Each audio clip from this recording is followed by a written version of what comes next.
Media one call സെന്ററിലേക്ക് പ്രിയപ്പെട്ട പ്രേക്ഷകർക്ക് സ്വാഗതം. വളരെ പ്രധാനപ്പെട്ട ഒരു വിഷയമാണ് കോൾ സെന്റർ ഇന്ന് ചർച്ച ചെയ്യുന്നത്. അമീബിക് മസ്തിഷ്ക ജ്വരം എന്നതാണ് വിഷയം. കോഴിക്കോട് സ്വകാര്യ ആശുപത്രിയിൽ ചികിത്സയിലായിരുന്ന വിദ്യാർത്ഥി ഇന്നലെ മരണപ്പെട്ടതോടെ വടക്കേ മലബാറിൽ അമീബിക് മസ്തിഷ്ക ജ്വരം മൂലം മരിച്ചവരുടെ എണ്ണം 3ആയി. അതുകൊണ്ട് തന്നെ വലിയ ഭീതിയോടെയാണ് ജനങ്ങൾ ഇതിനെ നോക്കിക്കാണുന്നത്. കെട്ടിക്കിടക്കുന്ന വെള്ളത്തിൽ ജീവിക്കുന്ന അമീബ മൂക്കിലൂടെ മനുഷ്യ ശരീരത്തിൽ കടന്ന് തലച്ചോറിനെ ഗുരുതരമായി ബാധിക്കുന്നതാണ് അമീബിക് മസ്തിഷ്ക ജ്വരം. പനിയും തലവേദനയുമാണ് തുടക്കം. രോഗനിർണയം വൈകിയാൽ മരണത്തിലേക്ക് വരെ നയിക്കാം. ഇതിനെക്കുറിച്ചെല്ലാം വിശദമായി തന്നെ ഇന്ന് കോൾ സെന്റർ ചർച്ച ചെയ്യുന്നു. 2016 കേരളത്തിൽ ആദ്യമായി ഈ രോഗം കണ്ടെത്തുന്നത്. എല്ലാ വർഷവും ഓരോ കേസുകൾ റിപ്പോർട്ട് ചെയ്യുന്നുണ്ട്. ഇതിൽ 4ഓളം കേസുകളിൽ രോഗനിർണയം നടത്തിയത് കോഴിക്കോട് ബേബി മെമ്മോറിയൽ ഹോസ്പിറ്റലിലെ paediatric critical care specialist doctor Abdul റൌഫിൻ്റെ സംഘമാണ്. അദ്ദേഹമാണ് ഇന്നിപ്പോൾ നമ്മോടൊപ്പം ഉള്ളത്. ഇതുമായി ബന്ധപ്പെട്ട പ്രേക്ഷകരുടെ സംശയങ്ങൾ താഴെ കാണുന്ന നമ്പറിൽ ഇപ്പോൾ തന്നെ വിളിച്ച് ചോദിക്കാവുന്നതാണ്. നിങ്ങൾ ഫോൺ ചെയ്യുമ്പോൾ ദയവായി ഫോണിൽ മാത്രം ശ്രദ്ധ കേന്ദ്രീകരിക്കുക. ടിവിയുടെ ശബ്ദം കുറച്ച് വെച്ചുകൊണ്ട് ഫോൺ വിളിക്കുവാൻ ശ്രദ്ധിക്കുക. ഡോക്ടർ കോൾ സെന്ററിലേക്ക് സ്വാഗതം. ഞാൻ തുടക്കത്തിൽ സൂചിപ്പിച്ചതുപോലെ തന്നെ 2016 ഈ രോഗം ആദ്യമായി കേരളത്തിൽ കണ്ടെത്തുന്നത്. അപ്പോൾ പലർക്കും ഇതറിയില്ല. എന്താണ് അമീബിക് മസ്തിഷ്ക ജ്വരം? എന്താണ് അമീബിക്? ഓക്കെ മിസ്റ്റർ അജി, അതായത് നമ്മുടെ ഫ്രഷ് വാട്ടർ സർഫസുകളായ കായലുകൾ, തടാകങ്ങൾ, കുളങ്ങൾ, അതുപോലെ നമ്മൾ ആർട്ടിഫിഷ്യലായിട്ട് ഉണ്ടാക്കിയിട്ടുള്ള സ്വിമ്മിംഗ് പൂളുകൾ, ഇതിൻ്റെയൊക്കെ സർഫസിൽ കാണാവുന്ന ഒരു ഓർഗാനിസമാണ് അമീബ എന്ന് പറയുന്നത്. അപ്പോൾ ഇത്തരം അമീബയുള്ള വെള്ളത്തിൽ കുളിക്കുന്ന മുങ്ങിക്കുളിക്കുന്ന അല്ലെങ്കിൽ ചാടിക്കുളിക്കുന്ന അപൂർവം ചില ആളുകൾക്ക് അത് മൂക്കിലൂടെ നമ്മുടെ നേസൽ മ്യൂക്കോസ വഴി ഒരു ക്രിബ്രിഫോം പ്ലേറ്റ് എന്നൊരു പ്ലേറ്റ് ഉണ്ട്, അതിലൂടെ ബ്രെയിനിനെ ഡയറക്റ്റായിട്ട് ഇൻവേഡ് ചെയ്തിട്ടുണ്ടാക്കുന്ന മസ്തിഷ്ക ജ്വരത്തെയാണ് അമീബിക് മെനിഞ്ചൈറ്റിസ് എന്ന് പറയുന്നത്. ഓക്കെ, അപ്പം ഈ രോഗം വരും എങ്ങനെയാണ് അത് കണ്ടെത്താൻ കഴിയുക? എന്തൊക്കെ ലക്ഷണങ്ങളാണുള്ളത്? സാധാരണ മസ്തിഷ്ക ജ്വരത്തിലെന്ന പോലെ തന്നെയാണ് ലക്ഷണങ്ങൾ. അതായത് ശക്തമായ തലവേദന, ഛർദിൽ, പനി, ഇതാണ് തുടക്കത്തിലെ ലക്ഷണങ്ങൾ ഉണ്ടാവുക. രോഗം മൂർച്ഛിക്കുമ്പോഴാണ് ബോധക്ഷയം, അപസ്മാരം തുടങ്ങിയവ ഉണ്ടാകുന്നത്. എന്നാൽ സാധാരണ ബാക്ടീരിയൽ മെനിഞ്ചൈറ്റിസുമായി താരതമ്യം ചെയ്യുമ്പോൾ ഈ അമീബിക് മെനിഞ്ചൈറ്റിസിൽ ഈ രോഗലക്ഷണങ്ങൾ പെട്ടെന്ന് തന്നെ കാണപ്പെടുകയും പെട്ടെന്ന് തന്നെ രോഗം മൂർച്ഛിക്കുകയും ചെയ്യുന്നു. ഈ പലരുടെയും സംശയമാണ്, ഇപ്പോൾ ഡോക്ടർ പറഞ്ഞു കെട്ടിക്കിടക്കുന്ന വെള്ളത്തിലൂടെ ഉണ്ടാകുന്നു എന്ന് പറയുന്നത്. അപ്പോൾ ഇപ്പോൾ കണ്ടുകൊണ്ടിരിക്കുന്ന പ്രേക്ഷകർക്ക് ഒരു സംശയം ഉണ്ടാകും. ഇപ്പോൾ കിണറ്റിലെ വെള്ളം കെട്ടിക്കിടക്കുന്ന വെള്ളമാണ്. അപ്പോൾ അതിലൂടെ ഇപ്പോൾ ഒരു പക്ഷേ കുടിക്കുമ്പോൾ അല്ലെങ്കിൽ കുളിക്കുമ്പോൾ ഈ രോഗം വരാനുള്ള സാധ്യതകളുണ്ടോ? ഓക്കെ, അപ്പോൾ ആ ക്വസ്റ്റ്യൻ ഞാൻ ഒന്ന് ഡീറ്റെയിൽ ആയിട്ട് തന്നെ എക്സ്പ്ലെയിൻ ചെയ്യാം. അപ്പോൾ നമ്മൾ മനസ്സിലാക്കേണ്ടത്, ഇത്തരം അമീബകൾ ഞാൻ ആദ്യമേ പറഞ്ഞല്ലോ, മെയിനായിട്ട് ഫ്രഷ് വാട്ടർ സർഫസുകളിൽ, ഈ പറഞ്ഞ പോലെ കായലുകളിൽ, തടാകങ്ങളിൽ, കുളങ്ങളിൽ, സ്വിമ്മിംഗ് പൂളുകളിൽ, ഈവൻ ചില സർവേലൻസുകളിൽ, കിണറുകളിലും കാണപ്പെടാറുണ്ട്. എന്നാൽ ഇത്തരം വെള്ളങ്ങളിൽ അത് മുങ്ങിക്കുളിക്കുമ്പോൾ അല്ലെങ്കിൽ ഡൈവ് ചെയ്തിട്ട് ചാടിക്കുളിക്കുമ്പോൾ ഒരു നല്ല ഫോഴ്സിൽ ഇത് നോസിലൂടെ ഈ വെള്ളം കടന്ന് അത് മൂക്കിലൂടെ കടക്കുമ്പോഴാണ് ഇത് വരാനുള്ള സാധ്യത. അപ്പോൾ കിണറുകളിൽ അപൂർവമായി അമീബ കാണപ്പെടാറുണ്ടെങ്കിലും തന്നെ അതിൽ ഒബിയസ്ലി മുങ്ങിക്കുളിക്കാനോ ചാടിക്കുളിക്കാനോ സാധ്യത ഇല്ലാത്തത് കൊണ്ട് തന്നെ കിണറുകളിലെ വെള്ളം കൊണ്ട് ഇത് വരാനുള്ള സാധ്യത വളരെ കുറവാണ്. ഇനി ഞാൻ പറയുന്നത് പോലെ തന്നെ ക്ലോറിനേഷൻ ചെയ്താൽ തന്നെ ആ ഒരു സാധ്യതയും, കിണറുകൾക്ക് ക്ലോറിനേഷൻ പ്രോട്ടോക്കോൾ ഉള്ളതാണ്, അത് ചെയ്താൽ തന്നെ ആ സാധ്യതയും ഇല്ലാതാക്കി കളയാവുന്നതാണ്. ഒന്ന് കംപ്ലീറ്റ് ചെയ്യാം. ഇനി ഈ വെള്ളം, അമീബ കലർന്ന വെള്ളം കുടിച്ചെന്ന് വെച്ച് നമുക്കൊന്നും സംഭവിക്കില്ല. ആ വെള്ളത്തിൽ സാധാരണ രൂപത്തിൽ കുളിച്ചാലും ഒന്നും സംഭവിക്കില്ല. ഈ പറഞ്ഞതുപോലെ ചാടിക്കുളിക്കുക, ഡൈവ് ചെയ്ത് കുളിക്കുക, മൂക്കിലൂടെ ഡയറക്റ്റ് വെള്ളം പോകാൻ ഒരു ആക്സിസ് ഉണ്ടാക്കുക എന്നതിലാണ് ഇത് വരാനുള്ള സാധ്യത. ഡോക്ടർ, നമുക്ക് തിരികെ വരാം. ഒരു കോളർ ഉണ്ട്, പ്രദീപ് കോട്ടയത്ത് നിന്നും. പ്രദീപ്, ഡോക്ടറോട് ചോദിക്കാം. പ്രതീഷാണ് കോട്ടയത്ത് നിന്നും. പ്രതീക്ഷ ചോദിക്കാം. ഡോക്ടറെ, എന്റെ സംശയം എന്നാന്ന് പറഞ്ഞാൽ, ഇപ്പൊ ഡോക്ടർ പറഞ്ഞല്ലോ നമ്മൾ കെട്ടിക്കിടക്കുന്ന വെള്ളത്തിനകത്ത് നിന്ന് ഇത് പകരുമെന്നുള്ളത്. അപ്പം നമ്മൾ ഈ സ്വിമ്മിംഗ് പൂള്, ഹോട്ടലിലെ സ്വിമ്മിംഗ് പൂളുകൾ, ഇപ്പൊ നമ്മളിപ്പം ടൂറൊക്കെ പോകുമ്പോഴത്തേക്ക്, കിഴക്കോട്ടൊക്കെ പോകുമ്പം വെള്ളച്ചാട്ടത്തിലൊക്കെ അങ്ങനെയൊക്കെ ഇറങ്ങുമ്പോഴത്തേക്ക് നമുക്ക് ഇതെങ്ങനെ നമുക്ക് തിരിച്ചറിയാൻ പറ്റും ഈ വെള്ളം നല്ലതാണോ ചീത്തയാണോ എന്നുള്ളത്? ഓക്കെ, വളരെ പ്രസക്തമായ ചോദ്യമാണ്. അപ്പോൾ ഞാൻ നേരത്തെ പറഞ്ഞല്ലോ, നമ്മുടെ ക്ലോറിനേഷൻ പ്രോട്ടോക്കോൾ പ്രകാരം ക്ലോറിനേറ്റ് ചെയ്ത് അത് പീരിയോഡിക്കലി ചെക്ക് ചെയ്ത് അതിൻ്റെ ക്ലോറിൻ ലെവൽസ് മെയിൻറ്റെയിൻ ആണെങ്കിൽ തന്നെ ഈ അമീബ ഉണ്ടാവാനുള്ള സാധ്യതയില്ല. അപ്പം നമുക്ക് അത് ഗ്രോസ്ലി ജസ്റ്റ് വെള്ളത്തെ കണ്ടുകൊണ്ട് അമീബ ഉണ്ടോ ഇല്ലയോ എന്ന് പറയാൻ പ്രയാസമാണ്. എന്നാലും അങ്ങനെ നിങ്ങൾ പോകുമ്പോൾ എല്ലാവരും തന്നെ അത് ആ ക്ലോറിനേറ്റഡ് ആണോ, ആ ക്ലോറിനേഷൻ പ്രോട്ടോകോൾ പ്രകാരം ക്ലോറിനേറ്റഡ് ആണോ, അത് പീരിയോഡിക്കലി ചെക്ക് ചെയ്ത് ഉറപ്പ് വരുത്തിയിട്ടുണ്ടോ എന്നുള്ളത് നിങ്ങൾ ഉറപ്പ് വരുത്തുക. എന്നാൽ തന്നെ അത് സേഫായിട്ട് ഉപയോഗിക്കാവുന്നതാണ്. എസ് പ്രതീഷാണ് വിളിച്ചത് കോട്ടയത്ത് നിന്നും. ഡോക്ടർ, മറ്റൊരു ചോദ്യം. ഈ അമീബിക്ക് കണ്ടെത്തിയ ഒരു കുളത്തിൽ നിന്നും ഇപ്പോൾ ധാരാളം കുട്ടികൾ ആ കുളം ഉപയോഗിക്കുന്നു, കുളിക്കുന്നു. അപ്പോൾ ഈ പലരുടെയും പേടി, ഈ വൈറസ് നമ്മുടെ കോവിഡ് വന്നപ്പോൾ അത് വ്യാപകമായി പകരുന്നൊരു സാഹചര്യം ഉണ്ടായിരുന്നു. അപ്പോൾ അതേപോലെ തന്നെ ഈ അമീബിക്ക് പകരാനുള്ള സാധ്യതകളുണ്ടോ? ഈ പല രക്ഷകർത്താക്കളുടെയും ഏറ്റവും വലിയ ആശങ്കകളിൽ ഒന്നാണത്. ഓക്കെ, അപ്പോൾ നമ്മൾ ആദ്യമേ മനസ്സിലാക്കേണ്ടത് ഈ അമീബ വരുന്നത് ഈ വെള്ളം ഒരാളുടെ മൂക്കിലൂടെ കടന്ന് അത് മേലോട്ട് പോയിട്ടാണ്. അപ്പോൾ അത് ഒരു രോഗിയിൽ നിന്നും വേറൊരു രോഗിയിലോട്ട് പകരാനുള്ള സാധ്യത ഒട്ടും തന്നെ ഇല്ല. അങ്ങനെ ഒരു കേസും ഇതുവരെ റിപ്പോർട്ടഡ് അല്ല. അതുകൊണ്ട് തന്നെ ഇതൊരു പകർച്ചവ്യാധിയായി മാറാനോ അല്ലെങ്കിൽ ജനജീവിതത്തെ അഫക്റ്റ് ചെയ്യുന്ന രൂപത്തിലൊരു രോഗാവസ്ഥ ഉണ്ടാക്കാനോ ഉള്ള സാധ്യതയൊന്നും ഒട്ടുമില്ല. ഇനി ഇത്തരം ഒരു അമീബ കലർന്ന കുളത്തിൽ ഒരാൾക്ക് സ്ഥിരീകരിച്ചു, ഇനി അവിടെ വേറെ കുട്ടികൾ കുളിച്ചിട്ടുണ്ടെങ്കിൽ തന്നെ നമ്മൾ ലോകത്താകമാനമുള്ള കേസ് റിപ്പോർട്ട് ചെയ്യുമ്പോൾ അത്തരം വീണ്ടും ആളുകൾക്ക് റിപ്പോർട്ട് ചെയ്ത ഇൻസിഡൻസ് തന്നെ വളരെ കുറവാണ്. എന്നിരുന്നാലും സ്വാഭാവികമായിട്ടും അത്തരം കുളത്തിൽ ഒരാൾ കുളിച്ചിട്ടുണ്ട്, വേറൊരാൾക്ക് രോഗം സ്ഥിരീകരിച്ചിട്ടുണ്ട്. അപ്പോൾ അതിൽ ആശങ്കപ്പെടേണ്ട കാര്യമില്ല. എന്നാൽ സ്വാഭാവികമായിട്ടും അവർക്ക് ശക്തമായ തലവേദനയോ ഛർദിയോ അങ്ങനെ എന്തെങ്കിലും ഒരു ലക്ഷണങ്ങൾ ഉണ്ടെങ്കിൽ ഉടൻ ചികിത്സ തേടേണ്ടതാണ്. പാലക്കാട് നിന്ന് നൗഷിയ എന്നൊരു പ്രേക്ഷക ചേരുന്നുണ്ട്. നൗഷിയ, ഡോക്ടറോട് ചോദിക്കാം. ഹലോ, കേൾക്കുന്നുണ്ട് നൗഷിയ, ചോദിക്കാം. ഹലോ സാർ, പറയൂ. ഒരു സംശയം, നമ്മള് ഡ്രമ്മിലൊക്കെ വെള്ളം നിൽക്കില്ലേ, പൈപ്പ് വരുന്ന വെള്ളം ഡ്രമ്മില്, അതെ, അതിലൊക്കെ ഇങ്ങനെ അസുഖം വരുമോ? ഓക്കെ, അതിൽ പ്രശ്നം ഉണ്ടാവും? ഓക്കെ, ഇത് നേരത്തെ തന്നെ മിസ്റ്റർ അജി ചോദിക്കുകയുണ്ടായി കിണറിലെ വെള്ളത്തെക്കുറിച്ച്. അതുപോലെ ഡ്രമ്മിലെ വെള്ളത്തിലെല്ലാം ഉണ്ടാവാനുള്ള സാധ്യത കുറവാണ്. പക്ഷേ വളരെ അപൂർവമായി സർവൈലൻസ് നടത്തിയിട്ടുള്ള പഠനങ്ങളിൽ ഈവൻ ടാപ്പ് വാട്ടറിൽ പോലും ഇത് കാണപ്പെടാം. എന്നാൽ അത്തരത്തിലുള്ള വെള്ളം കൊണ്ട് ഈ അസുഖം വരാനുള്ള ചാൻസ് വളരെ കുറവാണ്. കാരണം അത്തരമൊരു വെള്ളത്തിൽ നമ്മളാരും ചാടി കുളിക്കുകയോ ഡൈവ് ചെയ്ത് കുളിക്കുകയോ ചെയ്യുന്നില്ലല്ലോ. അതുകൊണ്ട് തന്നെ അത് ഉണ്ടാവാനുള്ള ചാൻസ് കുറവാണ്. അങ്ങനെ ഉണ്ടായാൽ തന്നെ അത് കാരണം ഇത്തരം അസുഖം വരാനുള്ള സാധ്യത വളരെ കുറവാണ്. ഈ അമീബ കലർന്ന വെള്ളം നമ്മൾ അറിയാതെ കുടിച്ചു പോയാലും അതുകൊണ്ടൊന്നും സംഭവിക്കില്ല. യെസ് ഡോക്ടർ, മറ്റൊരു കോളറുണ്ട്, ഷിജു വടകരയിൽ നിന്നും. ഷിജു, ഡോക്ടറോട് ചോദിക്കാം. ഹലോ, പറയൂ മിസ്റ്റർ ഷിജു. സാറേ, ഞാൻ ചോദിച്ചത് ഇത് മൂക്കിലൂടെ മാത്രമാണോ വരുവാനുള്ള സംശയമാണ്. വെള്ളം ഇപ്പം പറഞ്ഞു നമ്മൾ. ഹലോ, കേൾക്കാം. ഡോക്ടർ, ഞാൻ ചോദിച്ചാല് ഇത് കാലിന് കുളത്തില് മുങ്ങി കുളിക്കുമ്പോൾ കാലിന് മുറിവോ അങ്ങനെ എന്തെങ്കിലും ഉണ്ടെങ്കിൽ സാധ്യത കുറവാണല്ലോ അല്ലേ? ഈ ചോദ്യം വളരെ പ്രസക്തമാണ്. നമ്മൾ ഇപ്പോൾ ഡിസ്കസ് ചെയ്തുകൊണ്ടിരിക്കുന്ന ഈ പ്രൈമറി അമീബിക് മെനിഞ്ചൈറ്റിസ് എന്ന് പറയുന്ന പെട്ടെന്നുണ്ടാകുന്ന നഗ്ലീരിയ പോലെയുള്ള അമീബ കാരണമുള്ള മെനിഞ്ചൈറ്റിസിനെ കുറിച്ചാണ് നമ്മൾ സംസാരിക്കുന്നത്. ഇത്തരം അമീബ 99% പകരുന്നത് ഇത് കലർന്ന വെള്ളം മൂക്കിലൂടെ കയറിയിട്ടാണ്. ഇനി ഇതല്ലാത്ത വേറെ തരം ഒരു ഗ്രാനുലോമറ്റസ് അമീബിക് മെനിഞ്ചൈറ്റിസ് എന്ന രോഗാവസ്ഥയുണ്ട്. അതായത് അക്കാന്തമീബ, ബലമൂത്യ തുടങ്ങിയ വേറെ ചില അമീബിക് സ്പീഷീസ്, അതും വെള്ളത്തിൽ തന്നെയാണ് കാണപ്പെടാറുള്ളത്. അവ അപൂർവമായിട്ട് പ്രതിരോധ കുറവുള്ള ആളുകളിൽ ഈ കാലിലെ മുറിവുകളിലൂടെയോ അല്ലെങ്കിൽ ശ്വാസകോശം വഴിയോ വളരെ അപൂർവമായിട്ട് അത്തരമൊരു രോഗാവസ്ഥ ഉണ്ടാക്കുന്നതാണ്. അപ്പോൾ താങ്കളുടെ ചോദ്യം പ്രസക്തമാണ്. അതുകൊണ്ട് തന്നെ ഇപ്പോൾ നമുക്കൊരു ഓപ്പൺ വൂണ്ട് ശരീരത്തിൽ ഉണ്ടെങ്കിൽ സ്വാഭാവികമായിട്ടും ഇത്തരം പൊതുകുളങ്ങളിലെല്ലാം ആ വൂണ്ടോട് കൂടി കുളിക്കുന്നത് ഒഴിവാക്കുന്നത് നല്ലതാണ്.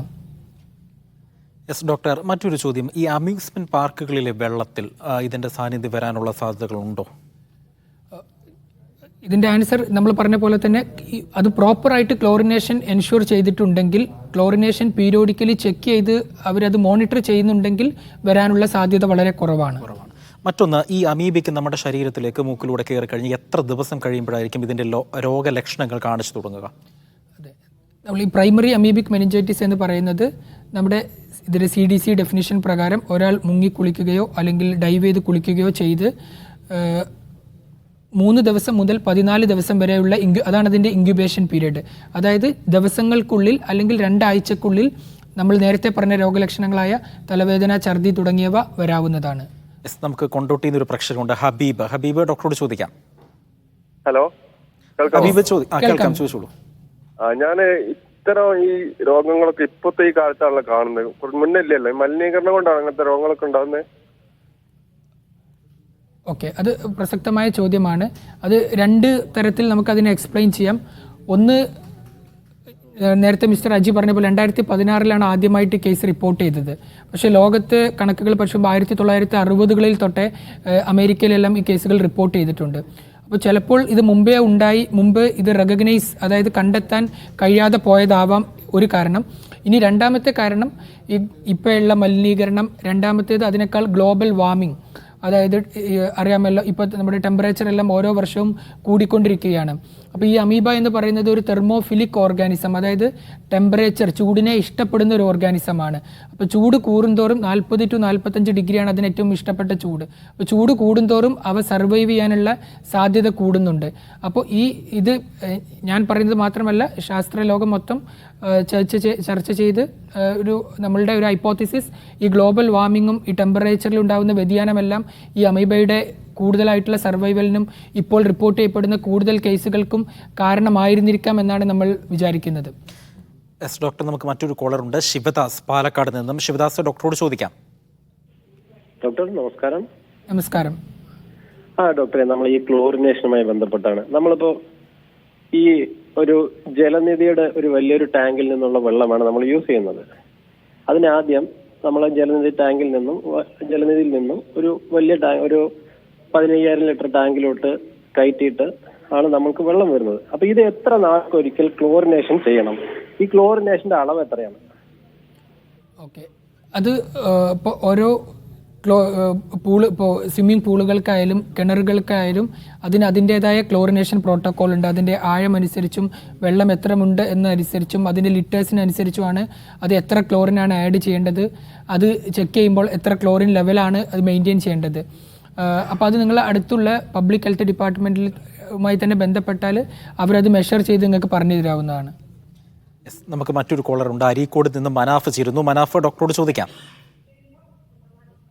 സാറേ, യെസ്, ഇത് ഈ അസുഖം വരാതിരിക്കാൻ വേണ്ടി നമുക്ക് എന്തെല്ലാം മുൻകരുതലുകൾ ചെയ്യാൻ പറ്റും എന്നറിയാനായിരുന്നു. Okay, thank you mister Manaf. ഏറ്റവും പ്രസക്തമായ ചോദ്യമാണത്. നമ്മൾ നേരത്തെ പറഞ്ഞ പോലെ നമ്മൾ പണ്ടേ പറയാറില്ലേ, prevention is better than cure. അപ്പോൾ അത് ഏറ്റവും സ്യൂട്ടായിട്ടുള്ളൊരു അസുഖമാണിത്.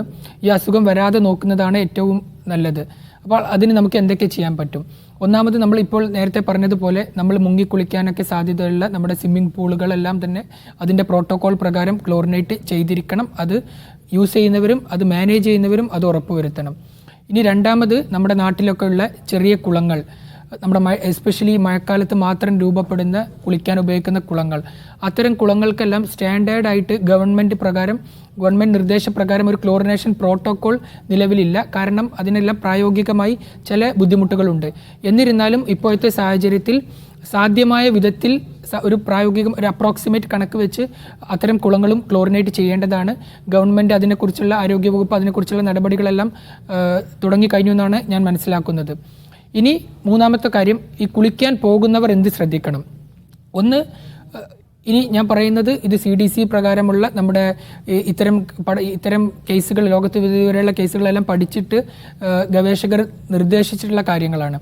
ഒന്ന്, തീരെ ആഴമില്ലാത്ത അല്ലെങ്കിൽ ഒട്ടും ഒഴുക്കില്ലാത്ത വെള്ളങ്ങളിൽ നമ്മൾ മാക്സിമം മുങ്ങിക്കുളിക്കുന്നതും ചാടിക്കുളിക്കുന്നതും ഒഴിവാക്കുക.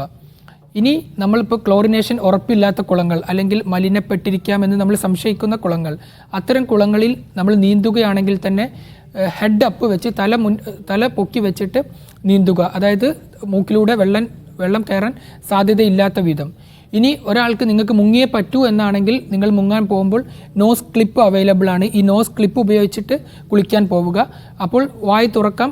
നമ്മുടെ മൗത്തിലൂടെ ഈ അമീബ കലർന്ന വെള്ളം ഉള്ളിലോട്ട് കലർന്നാൽ പോലും ഇത്തരം രോഗാവസ്ഥ ഉണ്ടാവില്ല. അപ്പോൾ ഇത്തരം ബേസിക് പ്രിക്കോഷൻസ് ആണ് നമ്മൾ എടുക്കേണ്ടത്. ഇതെടുത്താൽ തന്നെ നമുക്ക് ഒരു വിധത്തിൽ ഈ രോഗത്തെ പ്രതിരോധിക്കാവുന്നതാണ്.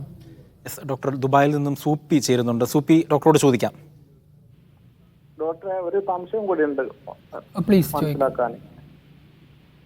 ഈ രോഗം വന്നാൽ ഇതിന് ചികിത്സിക്കാൻ മരുന്ന് കണ്ടുപിടിച്ചിട്ടുണ്ടോ? എത്ര ദിവസം കൊണ്ടൊരു ഒഴിവായി കിട്ടും ശരീരത്തിൽ നിന്ന് ഈ അണുക്കള്? ഓക്കെ മിസ്റ്റർ സൂപ്പി, വളരെ പ്രസക്തമായ ചോദ്യം. അപ്പോൾ ഞാൻ നേരത്തെ പറഞ്ഞ പോലെ ഇത് സാധാരണ ബാക്ടീരിയൽ മെനിഞ്ചൈറ്റിസ് പോലെയല്ല, ഡയറക്റ്റ് ആയിട്ട് ബ്രെയിനിലോട്ട് ഈ ഓർഗാനിസം കടക്കുന്നതാണ്. അതുകൊണ്ട് തന്നെ ഇതിൻ്റെ ചികിത്സ അത്യന്തം സങ്കീർണവും ഇതിൻ്റെ മോർട്ടാലിറ്റി റേറ്റ് വളരെ ഹൈയുമാണ്.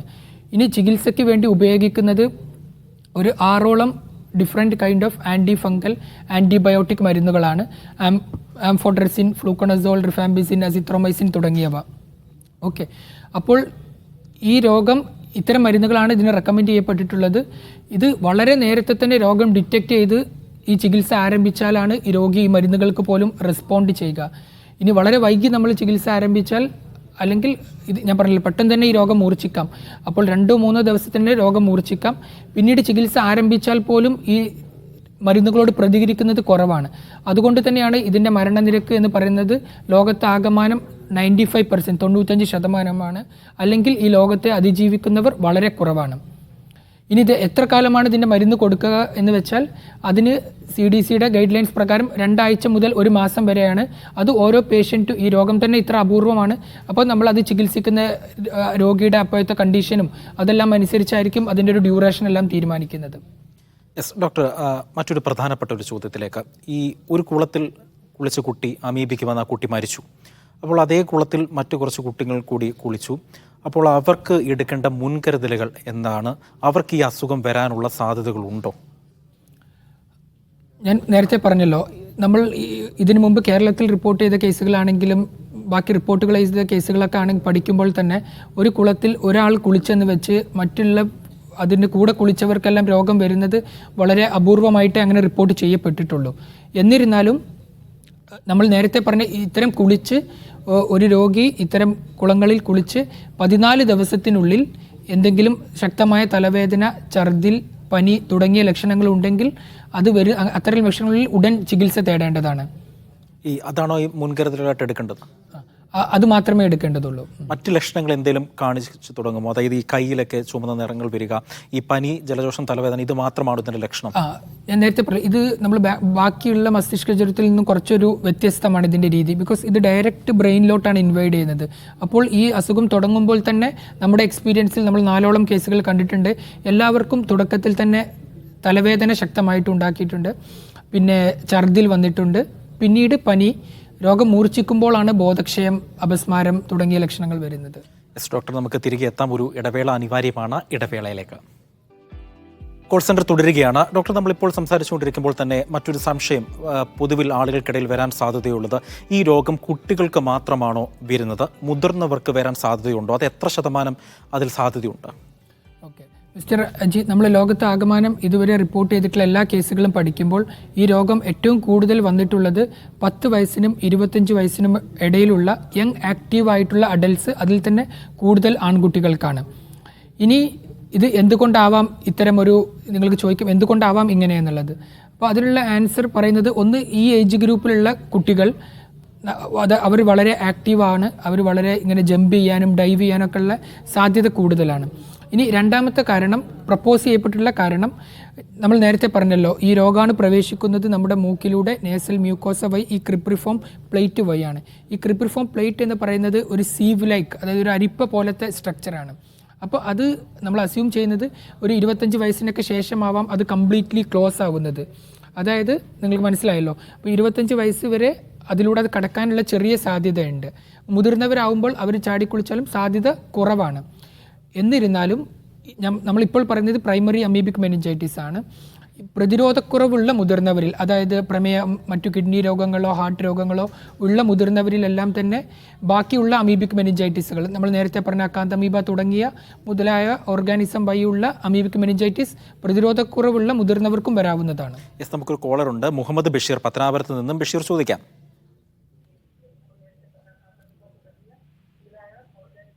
മുഹമ്മദ് ബഷീർ കേൾക്കുന്നുണ്ടോ? കേൾക്കുന്നുണ്ട് സാർ. ഓക്കെ, ചോദിച്ചോളൂ. ഹലോ, പറയൂ. സാറേ, നമ്മളെ ഈ കേൾക്കുന്നുണ്ട്. കണ്ടത്തിലിറങ്ങുമ്പോഴും നമ്മൾ ഈ കണ്ടത്തിലുള്ള കുളത്തിലൊക്കെ ഉള്ള വെള്ളങ്ങൾ ചവിട്ടിയാൽ എന്തെങ്കിലും പ്രശ്നങ്ങൾ വരുമോ എന്നറിയാനാ. ഓക്കെ, അതിൽ ഈ അമീബിക് മെനിഞ്ചൈറ്റിസ് നമ്മൾ നേരത്തെ പറഞ്ഞതുപോലെ അത് മുങ്ങിക്കുളിക്കുമ്പോൾ മൂക്കിലൂടെ മാത്രമേ വരുള്ളൂ. അപ്പോൾ നമ്മൾ മലിനമായ ജലമാണെങ്കിൽ അതിൽ ചവിട്ടി എന്ന് വെച്ചിട്ട് ഈ അമീബിക് മെനിഞ്ചൈറ്റിസ് വരാനുള്ള സാധ്യതയില്ല. അത്തരം ബാക്കി എലിപ്പനി പോലെയുള്ള വേറെ അത്തരം അസുഖങ്ങളെക്കുറിച്ചൊക്കെ നമ്മൾ ശ്രദ്ധ പുലർത്തണം. പക്ഷേ ഈ അമീബിക് മെനിഞ്ചൈറ്റിസ് പറയുന്ന അസുഖം ഈ പറയുന്ന കണ്ടത്തിൽ ഇറങ്ങിയത് കൊണ്ടൊന്നും അങ്ങനെയൊന്നും വരില്ല, സാധ്യത വളരെ കുറവാണ്. യെസ് ഡോക്ടർ, ഒപ്പം അദ്ദേഹം ഒരു കോളറുണ്ട്, ഗ്ലസ്റ്റർ ഔസേപ്പ് കുട്ടനാട്ടിൽ നിന്നും. ചോദിക്കാം, ഡോക്ടറോട് ചോദിക്കാം. നമസ്കാരം സാർ, ഇത് കുട്ടനാട്ടിൽ നിന്ന് വിളിക്കുകയാണ്. കുട്ടനാട്ടില് പൊതുവെ ജലാശയങ്ങള് കെട്ടിക്കിടക്കുന്ന വെള്ളമാണ് കൂടുതലും ഉള്ളത്. പല തോടുകളും റോഡുകളും വന്നിട്ട് വെള്ളം ബ്ലോക്കായി കിടക്കുന്ന ഒരു അവസ്ഥയാണ്. അപ്പൊ അവിടെ വ്യക്തമായിട്ടുള്ള ഒരു ക്ലോറിനേഷൻ നടത്താനോ ഗ്രാമസഭകളോ അല്ലെങ്കിൽ പഞ്ചായത്തിൽ നിന്നോ ചിലപ്പോൾ അതിന് ഉണ്ടാകാൻ ചാൻസ് കുറവുള്ള സ്ഥലമാണ്. അപ്പൊ നമ്മുടെ നാട്ടിൽ കുളിക്കുമ്പോൾ മുങ്ങി കുളിക്കുമ്പോഴാണ് ഈ വെള്ളം നമ്മൾ മുങ്ങി കുളിക്കാതെ കോരി എടുത്ത് കുളിച്ചാൽ ഇത് ഉണ്ടാവാൻ ചാൻസ് ഉണ്ടോ? ഓക്കെ, അപ്പൊ ഒന്ന് താങ്കൾ പറഞ്ഞതുപോലെ ഇത്തരം തോടുകൾക്ക് അല്ലെങ്കിൽ ഇത്തരം ചെറിയ കുളങ്ങൾക്കെല്ലാം നിലവിൽ പ്രോട്ടോകോൾ ഇല്ലാത്തതാണ് ക്ലോറിനേഷൻ. എന്നിരുന്നാലും ഇപ്പൊ ചില പഞ്ചായത്തുകളിലൊക്കെ അങ്ങനെ മുൻകൈയെടുത്ത് അങ്ങനെ ചെയ്യുന്നുണ്ട്. അത് നിങ്ങൾക്ക് നിങ്ങളെ പഞ്ചായത്തുമായി ബന്ധപ്പെടാവുന്നതാണ്.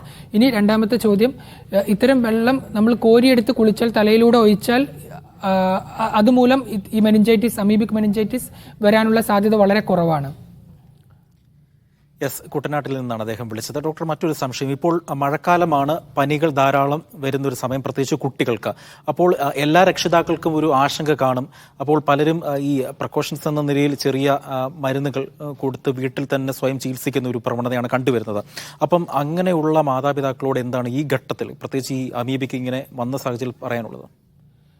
ഓക്കെ, നമ്മൾ നേരത്തെ പറഞ്ഞില്ല, അപ്പോൾ അമീബിക് ബാക്കി എല്ലാവരും ഇതിനെക്കുറിച്ച് ആശങ്കപ്പെടേണ്ടതില്ല. ഇതൊരു പകർച്ചവ്യാധിയല്ല, ഒരാളിൽ നിന്ന് ഒരാളിലേക്ക് പകരില്ല. ഇത് അത്തരത്തിലുള്ളൊരു രോഗമല്ല. എന്നിരുന്നാലും ആരെങ്കിലും നമ്മളെല്ലാവരും ഇപ്പോൾ നേരത്തെ ഒരാൾ ചോദിച്ചതുപോലെ തന്നെ ഇപ്പോൾ ഒരുപാട് റിസോർട്ടുകളിൽ സ്വിമ്മിംഗ് പൂളുകളുണ്ട്, ചില സ്കൂളുകളിൽ പൂളുണ്ട്. അപ്പോൾ അങ്ങനെ നമ്മളെല്ലാവരും ചെറുപ്പം തൊട്ടേ എല്ലാവരും മുങ്ങിക്കുളിക്കുന്ന ഒരു സീസണാണ് ഈ സമയം. അപ്പോൾ അത്തരം കുളിക്കാൻ പോകുന്നവർ നമ്മൾ നേരത്തെ പറഞ്ഞ പ്രിക്കോഷൻസ് അതെല്ലാം എടുക്കേണ്ടതാണ്. സ്വിമ്മിംഗ് പൂൾ ആണെങ്കിൽ അവർ സ്ട്രിക്റ്റ് ആയിട്ട് ഈ ക്ലോറിനേഷൻ പ്രോട്ടോകോൾ ഫോളോ ചെയ്യുന്നുണ്ടോ എന്ന് ഉറപ്പ് വരുത്തേണ്ടതാണ്. ഇനി അറിയാതെ ഇത്തരം മലിനജലത്തിൽ കുളിച്ചിട്ടുണ്ടെങ്കിൽ, അവർ എന്തെങ്കിലും ലക്ഷണങ്ങൾ വരുന്നുണ്ടെങ്കിൽ ഉടൻ ചികിത്സ തേടേണ്ടതാണ്. ഓക്കെ, ഒപ്പം തന്നെ ഈ രോഗം ഭേദമാവാനുള്ള ചാൻസസ് ഏതെങ്കിലും തരത്തിലുണ്ടോ? നമ്മൾ നേരത്തെ പറഞ്ഞല്ലോ, 95% മോർട്ടാലിറ്റി ഉള്ള അസുഖമാണ്. അതായത് 5% ആളുകൾക്ക് സർവൈവ് ചെയ്യാനുള്ള ചാൻസ് ഉണ്ട്. നമ്മളപ്പോഴും പോസിറ്റീവായ കാര്യങ്ങളെ കുറിച്ച് സംസാരിക്കാം. അപ്പോൾ ഈ 5% ആളുകൾ സർവൈവ് ചെയ്ത് എന്തുകൊണ്ടാവാം എന്നുള്ളതാണ്. അപ്പോൾ സ്വാഭാവികമായിട്ടും വളരെ നേരത്തെ രോഗം നിർണയിച്ച് വളരെ നേരത്തെ ചികിത്സ തുടങ്ങിയാൽ രോഗം ഭേദപ്പെടാനുള്ള സാധ്യത കൂടുതലാവും സ്വാഭാവികമായിട്ടും. ഓക്കെ, ഈ രോഗം കണ്ടെത്തിയ ഒരാൾക്ക് ഏത് തരത്തിലുള്ള മെഡിക്കൽ പരിചരണമായിരിക്കും ആദ്യഘട്ടത്തിൽ തരുന്നത്? പ്രത്യേകിച്ച് ഇതിന് മരുന്ന് കണ്ടെത്തിയിട്ടില്ല എന്ന് പല റിപ്പോർട്ടുകളും പറയുന്ന ഒരു പശ്ചാത്തലത്തിൽ. മരുന്ന് കണ്ടെത്തിയിട്ടില്ല എന്ന് പറയുന്നത് ശരിയല്ല. ഒരു കൂട്ടം മരുന്നുകളാണ്. അപ്പോൾ അത് ഞാൻ പറഞ്ഞല്ലോ, ഒരു ആംഫോട്രസിൻ, റിഫാംബിസിൻ, അസിത്രോമൈസിൻ, അങ്ങനെ ഒരു കൂട്ടം മരുന്നുകളാണ്. മിൽട്ടിഫോസിൻ, അതിലുള്ള എല്ലാ മരുന്നുകളും ഇപ്പോൾ അവൈലബിൾ തന്നെയാണ്. ഓക്കെ, അപ്പോൾ പ്രധാനമായും ഇത്തരം രോഗികൾക്ക് ഈ അമീബയ്ക്കെതിരെ കൊടുക്കുന്നത് ഇത്തരം ആന്റിബയോട്ടിക്കുകളും ഈ ആന്റിഫംഗൽ മരുന്നുകളുമാണ്. അതിന് കൂടെ തന്നെ ഇത്തരം രോഗികൾക്ക് അപസ്മാരമുണ്ടാവാം. അപ്പോൾ അതിനുള്ള മരുന്ന്, ബ്രെയിനിലെ നീർക്കെട്ട് കുറയ്ക്കാനുള്ള മരുന്ന്, പലർക്കും വെന്റിലേറ്ററിന്റെ സഹായം ആവശ്യം വന്നേക്കാം. അപ്പോൾ ICU കെയറും ഇന്റൻസീവ് കെയർ സപ്പോർട്ട് തുടങ്ങിയ ബ്രെയിനിനെ പ്രൊട്ടക്ട് ചെയ്യാനുള്ള ബാക്കി മരുന്നുകളൊക്കെയാണ് കൊടുക്കുന്നത്. നമുക്കൊരു കോളർ ഉണ്ട്, കൊട്ടാരക്കരയിൽ നിന്നും ഹാജിറയാണ്. ഹാജിറ, ഡോക്ടറോട് ചോദിക്കാം. ഹലോ. യെസ് ഡോക്ടർ, ഈ അമീബ നമ്മുടെ ശരീരത്തിൽ കയറി കഴിഞ്ഞാൽ എത്ര നാൾ വരെ ജീവിച്ചിരിക്കും? ഓക്കെ, ഞാൻ പറഞ്ഞല്ലോ, നമ്മളിപ്പോൾ സംസാരിച്ചു കൊണ്ടിരുന്ന പ്രൈമറി അമീബിക് മെനിഞ്ചൈറ്റിസ് ആണ്. അത് ബ്രെയിനിലോട്ട് എത്തിയാൽ ഉടൻ ആഴ്ചകൾക്കുള്ളിൽ 2 ആഴ്ചകൾക്കുള്ളിൽ തന്നെ രോഗാവസ്ഥ ഉണ്ടാവുന്നതാണ്. അതിനെ ഉടൻ തന്നെ ചികിത്സിക്കേണ്ടതുമാണ്. അപ്പോൾ ഒരുപാട് കാലം ഒരാളുടെ ശരീരത്തിൽ അമീബ നിൽക്കുന്നത് എല്ലാം വളരെ കുറവാണ്. ഇനി നിങ്ങൾ ചോദിച്ചതാണെങ്കിൽ വളരെ അപൂർവം ചില കേസ് റിപ്പോർട്ടുകളിൽ അല്ലെങ്കിൽ ചില കേസുകളിൽ ഒരു സ്വിമ്മിംഗ് പൂളെല്ലാം കുളിച്ചതിന് ശേഷം ആഴ്ചകളോളം അമീബ ശരീരത്തിൽ നിന്നിട്ട് രോഗാവസ്ഥ ഉണ്ടായിട്ടുള്ള കേസുകളുമുണ്ട്. പക്ഷേ ആ അവസ്ഥ അപൂർവമാണ്. യൂഷ്വലി നമ്മൾ സാധാരണ കാണാറുള്ള മെജോറിറ്റി ഓഫ് പേഷ്യൻസിനും ഇത് പെട്ടെന്ന് തന്നെ അമീബ ശരീരത്തിൽ കയറിയിട്ടുണ്ട്, ബ്രെയിനിലോട്ട് കയറിയിട്ടുണ്ടെങ്കിൽ പെട്ടെന്ന് തന്നെ രോഗാവസ്ഥ ഉണ്ടാകുന്നതാണ്. യെസ് ഡോക്ടർ, പ്രത്യേകിച്ച് ഇവർക്ക് ഈ പ്രതിരോധത്തിന് വേണ്ടി ഇപ്പം നമ്മൾ നേരത്തെ പറഞ്ഞു, ഒരു കുട്ടി മരിച്ച കുളത്തിൽ തന്നെ മറ്റൊരു കുട്ടികൾ കുളിക്കുന്നു. അപ്പോൾ അവർ പ്രതിരോധത്തിന് വേണ്ടി മരുന്നുകളാണോ എടുക്കേണ്ടത്? അവർ കഴിക്കുന്ന ആഹാര രീതിയിൽ എന്തെങ്കിലും മാറ്റം വരണോ? പ്രതിരോധ മരുന്നുകൾ എടുക്കണോ? പ്രതിരോധത്തിനായി എന്തൊക്കെ തരത്തിലുള്ള ആഹാരങ്ങളാണ് കഴിക്കേണ്ടത്? അങ്ങനെയുള്ള കാര്യങ്ങൾ കൂടി. നമ്മൾ ഇപ്പോൾ സംസാരിച്ചു കൊണ്ടിരിക്കുന്ന ഈ പ്രൈമറി അമീബിക് മെനിഞ്ചൈറ്റിസ് ആക്ച്വലി അത് നമ്മുടെ ശരീരത്തിൻ്റെ പ്രതിരോധക്കുറവുമായി ബന്ധപ്പെട്ടതല്ല. നമ്മുടെ തന്നെ ഇത് വന്നിട്ടുള്ള എല്ലാ പേഷ്യൻസിനും പ്രതിരോധത്തിന് ടെസ്റ്റുകൾ ചെയ്തിട്ടും അവരെല്ലാം ഇതിനു മുമ്പ് ഒരു അസുഖമൊന്നുമില്ലാത്ത ഹെൽത്തി ആയിട്ടുള്ള ആളുകൾക്കാണ്. ലോകത്താകമാനം അത് തന്നെയാണ്. ഞാൻ പറഞ്ഞത് ഈ പെട്ടെന്ന് വരുന്ന രോഗാവസ്ഥയാണ്. മെല്ലെ വരുന്ന ഗ്രാനുലോമറ്റസ് അമീബിക് അത് മുതിർന്നവരിൽ പ്രതിരോധക്കുറവുള്ളവർക്ക് വരുന്നതാണ്. ഈ പെട്ടെന്ന് വരുന്ന പ്രൈമറി അമീബിക് അത് പ്രതിരോധം ഉള്ളവർക്ക് തന്നെ വരാവുന്നതാണ്. ഓക്കെ, അപ്പോൾ പക്ഷേ സ്വാഭാവികമായിട്ടും നമ്മുടെ ബോഡി ഇമ്മ്യൂണിറ്റി മറ്റുള്ള അസുഖങ്ങളിൽ തടയുന്നതിന് വേണ്ടി നല്ല പോഷകാഹാരങ്ങൾ അടങ്ങിയ ഭക്ഷണവും ബാക്കി എല്ലാ കാര്യങ്ങളും ചെയ്യാവുന്നതാണ്. ഞാൻ സമയപരിമിതി ഉണ്ട്, അതുകൊണ്ട് ഞാൻ ഇടപെടുകയാണ്. ഡോക്ടർ, കോൾ സെന്റർ പൂർണ്ണമാവുകയാണ്. ഇന്ന് നമ്മോടൊപ്പം ഉണ്ടായിരുന്നത് ഡോക്ടർ അബ്ദുൾ റൌഫാണ്. കോൾ സെന്റർ പൂർണ്ണമാവുകയാണ്. ഇനി ഈവനിംഗ് എഡിഷൻ കാണാം. ദിവ്യചീരം, നമസ്കാരം. Thank U.